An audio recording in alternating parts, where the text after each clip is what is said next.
Hello friends, नमस्कार, good evening. स्वागत है आप सभी का आपके अपने channel triple C by five study पर। तो आप सभी के लिए ट्रिपल सी की ऑनलाइन क्लास स्टार्ट हो चुकी है और आज की क्लास नंबर 3 है। इससे पहले के 2 क्लास आप सभी को करा चुके हैं। अगर आपने वो दोनों क्लास नहीं देखे हैं तो उसका लिंक आपको नीचे वीडियो के डिस्क्रिप्शन बॉक्स में मिलेगा, जहां से वो दोनों क्लास आप देख सकते हैं। ठीक है, और आप सभी को बता दें कि क्लास का जो समय है वो डेली 8:30 पर होता है शाम को। ठीक है, तो इवनिंग में क्लास 8:30 PM पर होती है। सभी साथी क्लास में समय से जरूर जोड़ा करें। ठीक है, और इससे पहले अगर आप ट्रिपल सी एग्जाम के लिए ऑनलाइन मॉक टेस्ट देना चाहती हैं तो आप हमारी वेबसाइट www.triplec-byfirst.com पर जरूर विजिट करें। वहां पर आपको ढेर सारे ऑनलाइन मॉक टेस्ट हिंदी और इंग्लिश में मिल जाएंगे। साथ ही साथ आप इंपॉर्टेंट क्वेश्चन आंसर और उनके PDF भी डाउनलोड कर सकते हैं। तो सभी साथी एक बार क्लास को शेयर करें जल्दी से। और क्लास का सबसे पहला प्रश्न आपके स्क्रीन पर आ चुका है। आज का सबसे पहला प्रश्न पूछा है, टेक्स्ट की पंक्ति के आरंभ में जाने के लिए डैश कुंजी की दबाएं। अगर आप टेक्स्ट की पंक्ति के, टेक्स्ट की लाइन के आरंभ में जाना चाहते हैं तब आप कौन सी कुंजी प्रेस करते हैं। ठीक है, तो जल्दी से भाई सभी साथी क्लास को एक बार शेयर करो और लाइक भी सभी लोग कर दिया करो। जो भी बच्चे लाइव देखते हैं तो सभी साथी लाइक कर दिया करो और शेयर करना बिल्कुल मत भूलना। ठीक है, तो पहला प्रश्न है और इस क्लास में काफी इंपॉर्टेंट प्रश्न है। टोटल 30 प्रश्न इस क्लास में हम आपको कराएंगे। इसके बाद 2 एक्स्ट्रा प्रश्न हम आपके लिए लेकर आए हैं जो आपके लिए हैं। उनके जवाब आपको इस वीडियो के खत्म होने के बाद कमेंट बॉक्स में लिखने हैं और जो उनके सही जवाब करेगा, ठीक है, उन बच्चों के नाम हम अगली क्लास में शेयर करेंगे। ठीक है, तो लास्ट में 2 प्रश्न आपके लिए होंगे जिनके जवाब आपको कमेंट बॉक्स में करने होंगे। जो सही जवाब करेगा उसका नाम अगली क्लास में हम शेयर करेंगे। ठीक है, तो टेक्स्ट की पंक्ति के आरंभ में जाने के लिए कौन सी कुंजी आपको दबाना पड़ता है। अगर आपने हमने एक शॉर्टकट की वीडियो दी थी आपको, अगर आपने वो क्लास देखी होगी जिसमें शॉर्टकट की के बारे में बताया था तो आपको पता होगा, क्योंकि वहां पर सभी शॉर्टकट की हमने बता दी थी विद प्रैक्टिकल। तो सही जवाब हो जाएगा होम, यहाँ पे ऑप्शन पहला। देखिए, अगर मान लिया कि आपका कर्सर यहाँ पे है, ठीक है, और आपने क्या किया, होम बटन को प्रेस किया तो आपका कर्सर इस लाइन के बिल्कुल प्रारंभ में आ जाएगा, यहाँ पे आ जाएगा। ठीक है, बिल्कुल प्रारंभ में आ जाएगा अगर होम बटन प्रेस करते हैं। ठीक है, और अगर आप प्रारंभ में हैं, लाइन के अंत में आना चाहते हैं तो आपको फिर क्या करना पड़ेगा, फिर आपको एंड बटन प्रेस करना पड़ेगा, याद रखना है। अच्छा, एक और चीज है, अगर कंट्रोल के साथ में होम दबा देते हैं तो क्या होगा, कंट्रोल के साथ में अगर आप होम दबा देंगे तो आप अपने डॉक्यूमेंट में सबसे टॉप पर आ जाएंगे, बिल्कुल आप शुरुआत में आ जाएंगे पूरे डॉक्यूमेंट के। और अगर कंट्रोल के साथ में एंड बटन दबा देते हैं तो डॉक्यूमेंट के बिल्कुल लास्ट में आ जाएंगे, अंत में आ जाएंगे। ठीक है, तो और केवल अगर होम और केवल अगर एंड दबाते हैं तो केवल होम से लाइन के प्रारंभ में और एंड से लाइन के अंत में, याद रखना है आपको। चलिए अगला प्रश्न बताइए, निम्न में आउटपुट डिवाइस कौन सा है। आउटपुट डिवाइस कौन सा है, प्रिंटर, मॉनिटर, माउस या फिर दोनों, ए और बी दोनों। इसमें से आउटपुट डिवाइस कौन सा है। क्वेश्चन नंबर 2 का जवाब करना है आपको। देखिए, पहला ऑप्शन क्या दिया है, प्रिंटर दिया है, दूसरा मॉनिटर दिया है, तीसरा माउस दिया है, चौथा ए और बी दोनों। तो यहां पर यही हो जाएगा आपका ऑप्शन नंबर डी, क्योंकि यहां पर जो है आउटपुट डिवाइस आपका वो आपका प्रिंटर भी है और मॉनिटर भी है। ठीक है, प्रिंटर और मॉनिटर ये दोनों क्या है, आउटपुट डिवाइस हैं, है ना। आउटपुट डिवाइस का काम क्या होता है, इंफॉर्मेशन को प्रोवाइड करता है, रिजल्ट दिखाता है। ठीक है, आपने कुछ इनपुट किया, कंप्यूटर ने उस पर प्रोसेस किया, प्रोसेस करने के बाद एक फाइनल रिजल्ट होता है, जो इंफॉर्मेशन होता है उसको दिखाने के लिए आउटपुट डिवाइसेज का इस्तेमाल होता है। ठीक है, तो वो आप मॉनिटर पर देख भी सकते हैं, तो मॉनिटर भी एक प्रकार का आउटपुट डिवाइस है, और चाहो तो उसे प्रिंट कर सकते हो। ठीक है, तो उसके लिए आपको प्रिंटर इस्तेमाल करना पड़ेगा। अगर कोई वॉइस आप सुनना चाहते हैं, कोई साउंड है, तो उसके लिए आपको स्पीकर का इस्तेमाल करना पड़ेगा। तो अलग अलग कार्यों के लिए अलग अलग डिवाइसेज बनाए गए हैं, इनपुट डिवाइसेज भी ऐसे बनाए गए हैं अलग अलग कार्यों के लिए, यानी कि अलग अलग प्रकार से हम डेटा इनपुट करेंगे, उसके लिए अलग अलग डिवाइसेज हैं। जैसे अगर हमें कोई वॉइस इनपुट करनी है तो हम उसके लिए फिर क्या करेंगे, माइक्रोफोन का इस्तेमाल करेंगे। अगर हमें सुनना है आवाज, जो हमें रिजल्ट दिखाई देगा वो हमें स्पीकर से मिलेगा फिर। ठीक है, कुछ प्रिंट करना है तो प्रिंटर का इस्तेमाल करेंगे, अगर हमें कुछ टाइप करना है तो कीबोर्ड का इस्तेमाल करेंगे। तो इस प्रकार से अलग अलग डिवाइसेज हैं जो कि इनपुट में आती हैं, कुछ आउटपुट में आती हैं। फर्क इतना है, जो डेटा इनपुट होता है कंप्यूटर में प्रोसेस करने के लिए वो इनपुट डिवाइस से होता है, और जो रिजल्ट हमें प्राप्त होता है प्रोसेस होने के बाद वो आउटपुट डिवाइस से प्राप्त होता है। ओके, तो यहाँ पर डी है। अगला प्रश्न आप लोग बताइए। लिखा है डैश और डैश सर्वाधिक सामान्य इनपुट डिवाइसेज हैं। डैश और डैश में आपको भरना है microphone, printer, scanner, monitor, digital camera या स्पीकर्स या कीबोर्ड और माउस। कौन सा है यहाँ पे करेक्ट आंसर? डैश और डैश सर्वाधिक सामान्य इनपुट डिवाइसेज हैं। जल्दी से बताइए यहाँ पे सही जवाब क्या है। देखो यहाँ पे जो करेक्ट आंसर है ऑप्शन डी है, कीबोर्ड और माउस। कीबोर्ड और माउस ये क्या है? सर्वाधिक सामान्य इनपुट डिवाइस हैं। तो यहां पर हो जाएगा कीबोर्ड और यहां पर हो जाएगा माउस। अगला प्रश्न क्या है? निम्न में किसका संबंध कंप्यूटर के प्रोसेसर से नहीं है? किसका संबंध कंप्यूटर के प्रोसेसर से नहीं है? बताइए किसका संबंध कंप्यूटर के प्रोसेसर से नहीं है? तो यहाँ पे करेक्ट आंसर क्या हो जाएगा? ऑप्शन नंबर डी हो जाएगा, एंड्रॉइड। याद रखना है, ऑप्शन नंबर डी करेक्ट हो जाएगा।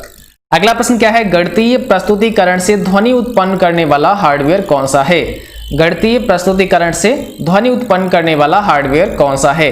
क्वेश्चन नंबर 5 का सही जवाब भेजना है कमेंट बॉक्स में। भाई जितने बच्चे आ चुके हैं आप सभी जल्दी से एक बार क्लास को शेयर करो, ठीक है? तो सभी साथी शेयर करो और आप लोग लाइक करना बिल्कुल मत भूलना, तो सभी साथी लाइक भी करना क्लास को। यहाँ पे कौन सा करेक्ट आंसर है आपका? तो यहां पर हो जाएगा आपका पहला ऑप्शन साउंड सिंथेसाइजर, ऑप्शन पहला करेक्ट होगा। अगला प्रश्न क्या है? मशीन लैंग्वेज डैश का प्रयोग करती है? न्यूमेरिक कोड का करती है, इंग्लिश लैंग्वेज कोड का करती है, जावा लैंग्वेज का करती है, सीपीयू प्रोसेसिंग कोड का करती है। तो मशीन लैंग्वेज डैश किसका प्रयोग करती है? कौन सा यहाँ पे करेक्ट आपका आंसर होगा? चलिए, तो यहां पे करेक्ट आंसर क्या हो जाएगा? ऑप्शन पहला हो जाएगा, न्यूमेरिक कोड का इस्तेमाल करती है। मशीन लैंग्वेज न्यूमेरिक कोड का प्रयोग करती है। अगला प्रश्न क्या है? मैलिशियस सॉफ्टवेयर के लिए सामान्यतः कौन सा नाम उपयोग किया जाता है? मैलिशियस सॉफ्टवेयर के लिए सामान्यतः कौन सा नाम उपयोग किया जाता है? हार्मफुल वेयर, मालवेयर, वैंडवेयर या अनएथिकल वेयर? इसमें से कौन सा करेक्ट आंसर है? देखो आपको समझ के पढ़ना है, ये बार बार हम आपसे कहते हैं, मन से पढ़ना है ताकि चीजें आपको याद रहें। ऐसा ना हो जब एग्जाम में बैठें तब आपको याद आए कि हाँ ये तो मैंने पढ़ा था लेकिन अभी नहीं पता है ना? तो ऐसी सिचुएशन आपके सामने नहीं आनी चाहिए कि हाँ हमने पढ़ा तो था लेकिन अब याद नहीं आ रहा है। और ये जब ही होगा जब आप मन से नहीं पढ़ेंगे। तो ऐसे पढ़िए ताकि वो चीज आपके दिमाग में बैठ जाए, वो अच्छे से याद हो जाए और आप उसे कभी भी ना भूल पाएं, ठीक है? इस तरीके से पूरे मन से आपको पढ़ना है। ये बार बार हम अपने क्लास में कहते हैं ताकि चीजें आपको हमेशा के लिए याद रहें, क्योंकि बहुत मेहनत लगती है क्लास को बनाने में, बहुत मेहनत लगती है पढ़ाने में भी और बहुत मेहनत लगती है पढ़ने में भी, ठीक है? तो मेहनत लगा के अगर पढ़ेंगे तभी कामयाब हो पाएंगे। इस चीज को आप ध्यान रखना है, ठीक है? यहां पे बताइए कौन सा करेक्ट आंसर है? तो मैलिशियस सॉफ्टवेयर के लिए एक सामान्यतः नाम है, वो है मालवेयर, ऑप्शन बी, ठीक है? चलिए क्वेश्चन नंबर अगला, गूगल सर्च आपको किस प्रकार की खोज करने की अनुमति देता है, परमिशन देता है? तो गूगल खोज या गूगल सर्च किस प्रकार की खोज करने की अनुमति देता है? टेक्स्ट, वॉइस, इमेज या सभी? तो भाई सभी को खोज करने की अनुमति देता है। टेक्स्ट भी खोज सकते हैं, वॉइस, इमेज, ये सभी, ऑल ऑफ दीज यहाँ पे करेक्ट आंसर हो जाएगा, ठीक है? अगला प्रश्न क्या है? इंफॉर्मेशन का कलेक्शन क्या है? इंफॉर्मेशन का कलेक्शन क्या है? प्रिंटर है, पाथ है, फाइल है, प्रिंट आउट है? इंफॉर्मेशन का कलेक्शन क्या है? प्रिंटर, पाथ, फाइल या प्रिंट आउट? इसमें से इंफॉर्मेशन का कलेक्शन किसे कहेंगे? कौन सा करेक्ट आंसर हो जाएगा आपका? बताइए। सही जवाब यहां पर आपका क्या हो जाएगा? ऑप्शन सी हो जाएगा। ध्यान रखना है, फाइल। इंफॉर्मेशन का जो कलेक्शन है उसे क्या कहते हैं? फाइल कहते हैं। ऑप्शन नंबर सी करेक्ट है। और अगला क्वेश्चन आपके सामने है, एनिमेशन क्या है? चित्र बनाना, स्थिर चित्रों को गति देना, प्रिंट निकालना, ग्राफ में चित्रों को बदलना। एनिमेशन क्या है? एनिमेशन किसे कहते हैं? देखो एनिमेशन होता है स्थिर चित्रों को गति देना। ऑप्शन आपका हो जाएगा यहाँ पे बी करेक्ट। स्थिर चित्रों को गति देना ही एनिमेशन है। अगला क्वेश्चन है, एक फाइल जिसमें अपेक्षित रूप से डाटा रहता है वह है? एक फाइल जिसमें अपेक्षित रूप से डाटा रहता है वह कौन सी फाइल होती है? तो सही जवाब हो जाएगा option C, sequential file. Option number C correct हो जाएगा।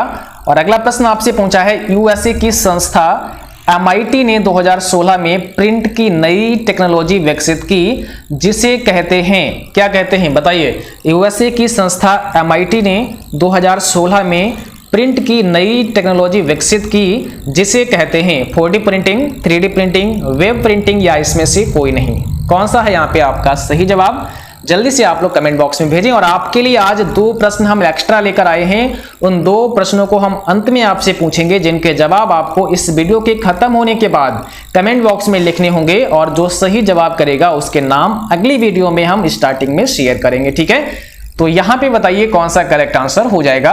तो यहाँ पे हो जाएगा 4D प्रिंटिंग। यूएसए की संस्था MIT ने 2016 में प्रिंट की नई टेक्नोलॉजी विकसित की जिसे 4D प्रिंटिंग कहते हैं, तो पहला ऑप्शन करेक्ट है। अगला क्वेश्चन क्या है, निम्न में कौन सा सॉफ्टवेयर एक free open source operating system है। इसमें से कौन सा सॉफ्टवेयर एक free open source operating system है बताइए।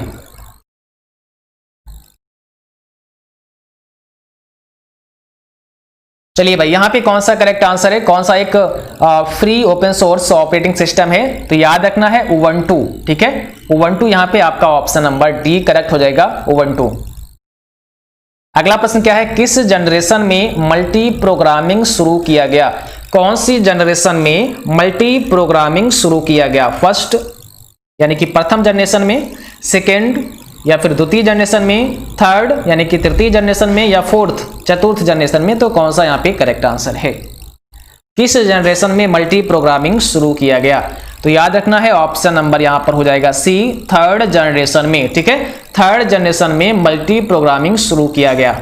अगला प्रश्न क्या है, कंप्यूटर वायरस क्या है।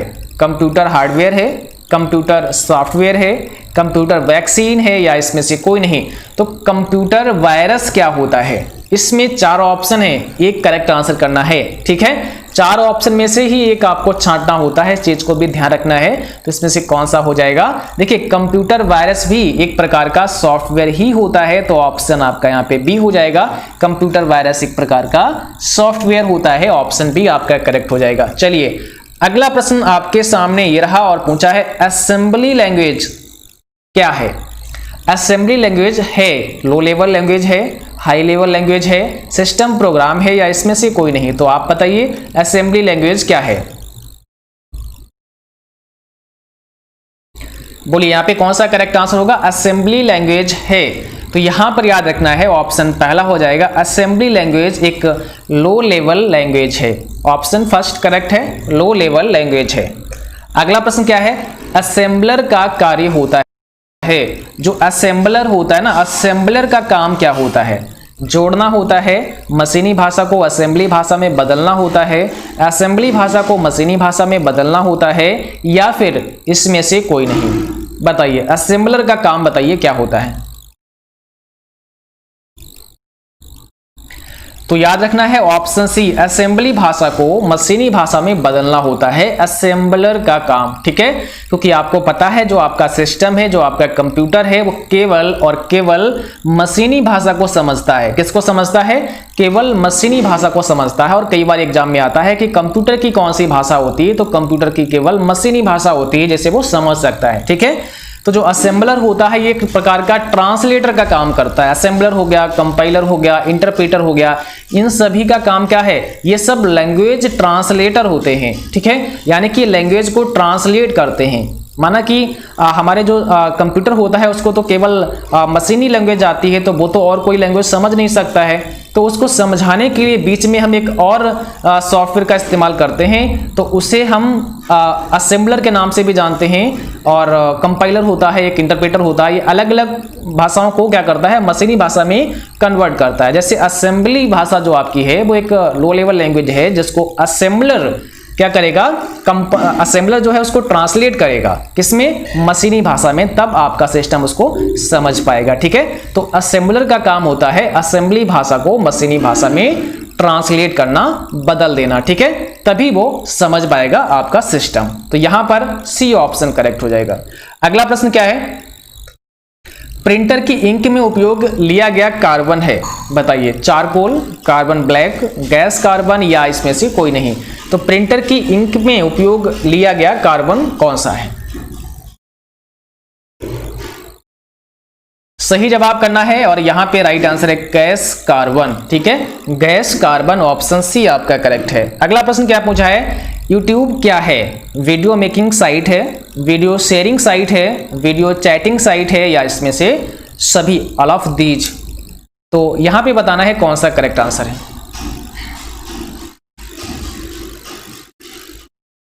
यूट्यूब क्या है? एक वीडियो शेयरिंग साइट है, ऑप्शन बी हो जाएगा ना, वीडियो शेयरिंग साइट है। चलिए अगला प्रश्न पूछा है, विश्व के प्रथम सुपर कंप्यूटर की आकृति कैसी थी? विश्व के प्रथम सुपर कंप्यूटर की आकृति कैसी थी, आपको बताना है कैसी थी। बेलनाकार थी, चौकोर थी, त्रिभुजाकार थी, या फिर गोल थी?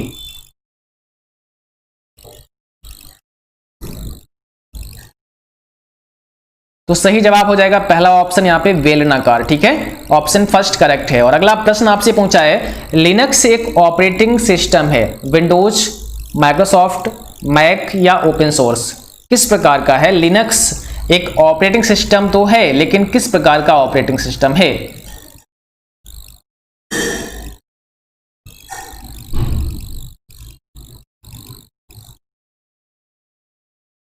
तो सही जवाब हो जाएगा ओपन सोर्स है, ऑप्शन डी है ना। लिनक्स एक ओपन सोर्स ऑपरेटिंग सिस्टम है, तो आपका सही जवाब है ऑप्शन नंबर डी।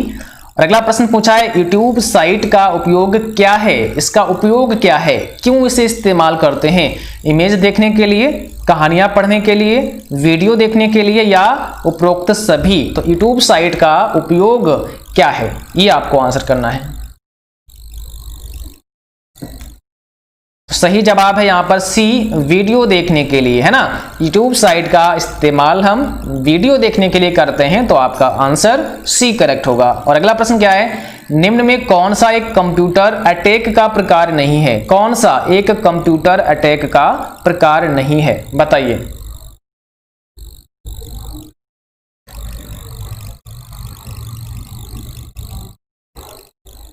कौन सा यहाँ पे करेक्ट आंसर है? तो ध्यान रखना है ऑप्शन नंबर डी हो जाएगा, स्ट्राइलिंग। ऑप्शन डी, स्ट्राइलिंग एक कंप्यूटर अटैक का प्रकार नहीं है, तो ऑप्शन डी आपका करेक्ट है। अगला प्रश्न क्या है, टेलनेट सेवा के द्वारा हम चलाते हैं। टेलनेट सेवा के द्वारा हम क्या चलाते हैं? नेट पर टीवी चलाते हैं, remote program, cable TV network, या इसमें से कोई नहीं?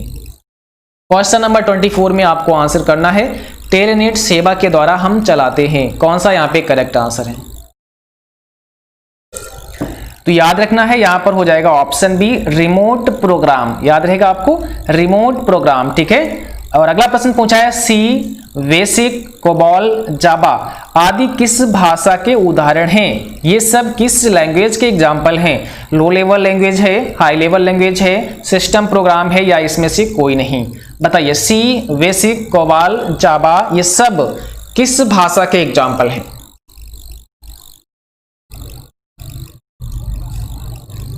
तो यहां पर सही जवाब करना है कमेंट बॉक्स में, जल्दी से आप लोग जवाब भेजो भाई।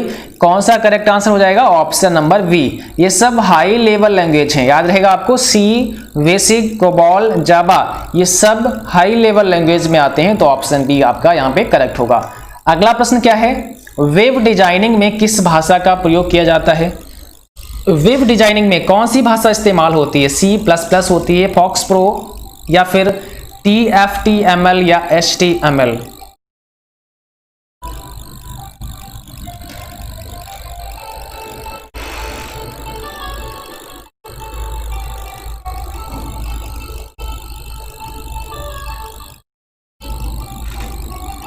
तो यहां पर आपका कौन सा करेक्ट आंसर हो जाएगा? ऑप्शन नंबर डी आपका हो जाएगा। ठीक है, यहां पर हो जाएगा option D, HTML, hyper text markup language का। वेब डिजाइनिंग में कौन सी भाषा प्रयोग की जाती है?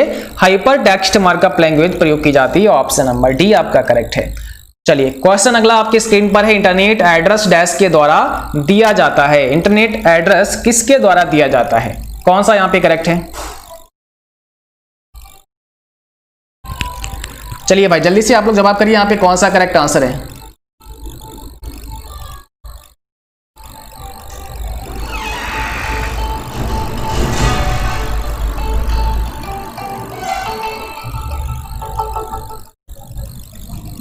चलो, इंटरनेट एड्रेस डैश के द्वारा दिया जाता है, यहां पे कौन सा करेक्ट आंसर है आपको जल्दी से कमेंट बॉक्स में बताना है। तो देखो यहां पर हो जाएगा ऑप्शन सी इंटरनेट एनआईसी, ठीक है, याद रखना है internet NIC, option number C आपका करेक्ट हो जाएगा। और अगला प्रश्न आपको आंसर करना है ईएफटी का मतलब क्या होता है। ईएफटी का फुल फॉर्म आपको बताना है, जल्दी से बताइए ईएफटी का मतलब क्या होता है।